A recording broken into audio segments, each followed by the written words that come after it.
Hi, it's Jason Olbourne here, and you probably know me here from World Series News. Many people, though, might not know that I also have a terrific job at TNT Radio. I've been there for almost 2.5 years now and have done quite a few different shows the afternoon during the week. I've done weekends, and I'm back hosting Weekends with Jason Olbourne each Saturday and Sunday. Well, as you may have known this week, the big news, apart from Julian Assange, was that Tucker Carlson was in Australia. And I went along to both Canberra and Sydney events. They were very, very different. Now, both times I went along as a paid guest. At Canberra, it was a intimate luncheon of around 220 people in a room at the beautiful Park Hyatt in Canberra, and I went along and I was not a credentialed journalist. However, 3 people were. Now, if you haven't seen what happened when Tucker Carlson was grilled by the 3 separate journalists, one from the ABC, another from the Sydney Morning Herald, and the third from the AAP, well, you need to catch up on that video. However, after that debacle and takedown, well, one of my colleagues, Dean Mackin, called out to Tucker and asked if he would take a question from the conservative media, of which Dean considers that we are here at TNT Radio. Me personally, I don't know if it's conservative or not. All I know is that I am not exactly pro the globalists. So whatever that means, that's a different story. Well, as it happened, there is no time like the present, and I got up and was able to ask Tucker a question without microphone. Well, the beautiful thing was that somebody found an audio recording that makes my question a lot clearer, and I'm going to present it to you right now for the only journalist, of which there was only 4 on the entire Tucker Carlson tour, to ask a question. I was the only one he didn't destroy. Well, this was my claim to fame, and yes, I am certainly the invisible man. I hope you enjoy it. Here it is when I got to ask a question of Tucker Carlson in Canberra this week here in Australia. Tucker, thank you for taking those questions. I'm sure you enjoyed some Actually, I questions from the loved it. I press. just feel sorry. I mean, because I got here and the country's so unbelievably beautiful and the people are so cheerful and funny and cool and smart. I'm like, your media's got to be better than ours. It can't just be a bunch of castrated robots reading questions from the boss. And then it turns out it's exactly the same, maybe even a tiny bit dumber.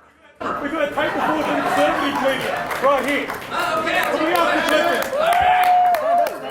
Are you from ABC? No. TNT!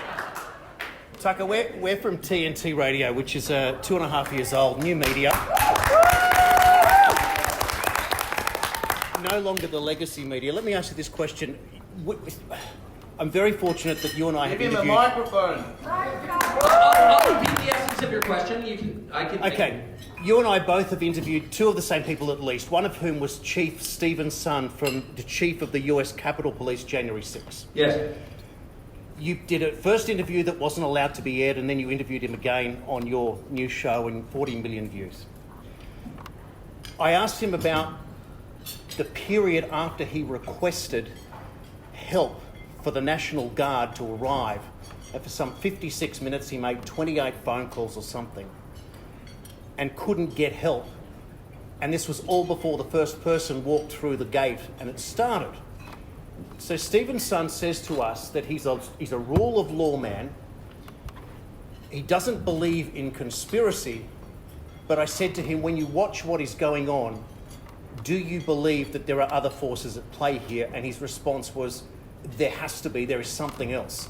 So where do you draw the line coming from mainstream to when somebody utters a conspiracy, but all of a sudden it turns into fact, particularly around when it comes to election and election fraud? 2,000 mules, I'm sure these guys will dismiss it, but everyone here saw 2,000 mules and saw so many anomalies that resulted in people feeling upset when it comes to January 6th.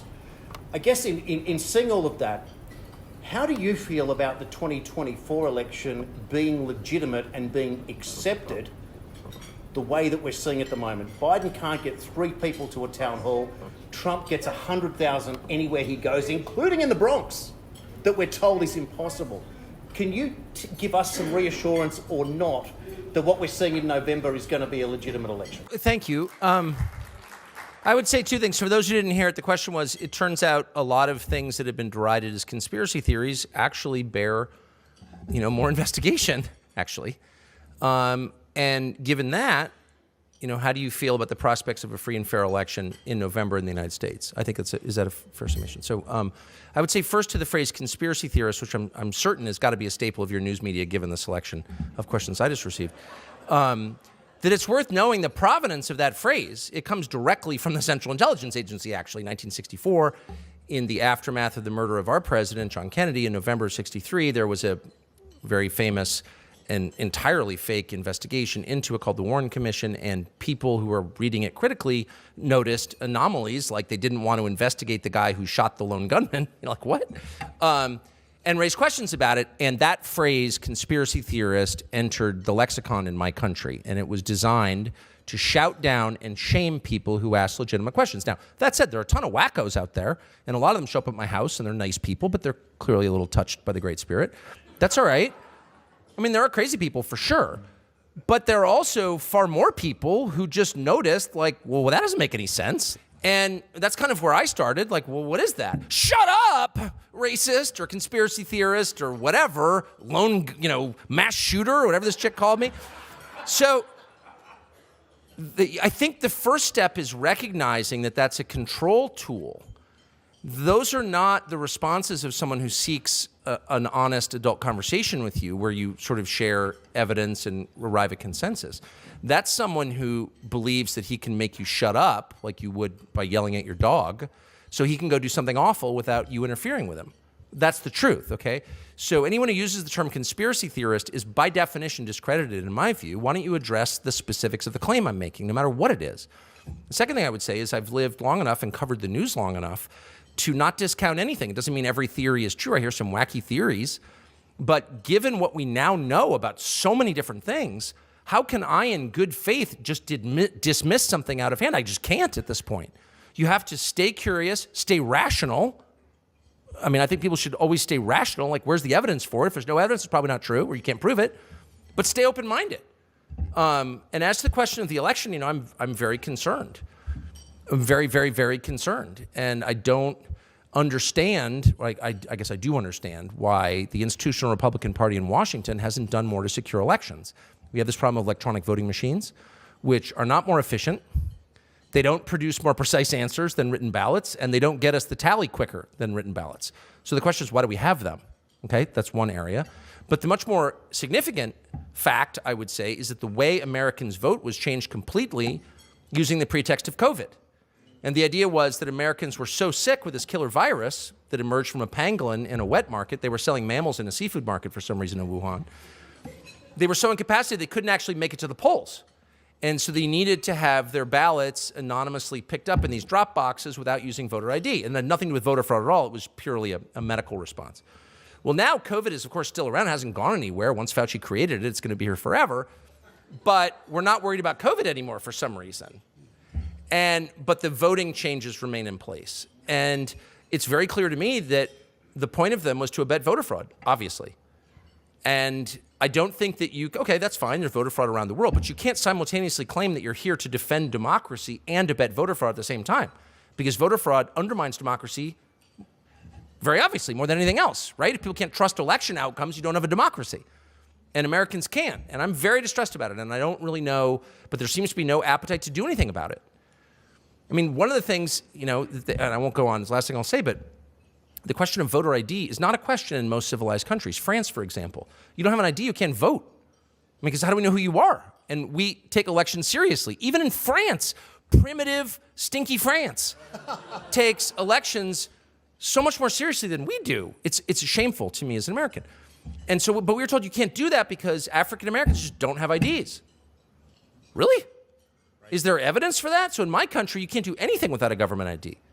You can't cash a check. You can't have a bank account.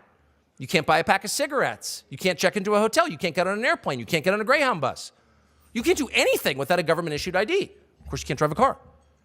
And so some enterprising independent journalists went out and tried to get the numbers on this. And it turns out nobody doesn't have a government ID. If you don't have a government ID in the United States, that means you can have no contact with government. You get nothing from government. You don't exist in the eyes of the government without a government ID. So the adult population of Americans of any color who don't have government-issued IDs is like approximately 0. Okay? It's like someone in a nursing home. And yet nobody in the media noted this. And to this day, we don't have voter ID laws in state after state because it's considered racist. And it's yet another example of the way that ruthless people with, I think, evil intent leverage the inherent decency of the citizens of our country to get their way. If they said, we're just going to commit voter fraud, and if you don't like it, we're going to shoot you, the people of the United States would rise up as one and put them down. But instead they say, you're a bad ask questions, you're a racist. Well, no decent person wants to be a racist, including me. That's awful. I think God created every person with identical moral value. Identical. We are all creations. That's my view. So racism is like abhorrent to me. So I don't want to be called racist, and neither is anyone else in my sweet country, because Americans are really decent people. So that claim right there is enough to shut down the opposition sufficient to roll over it.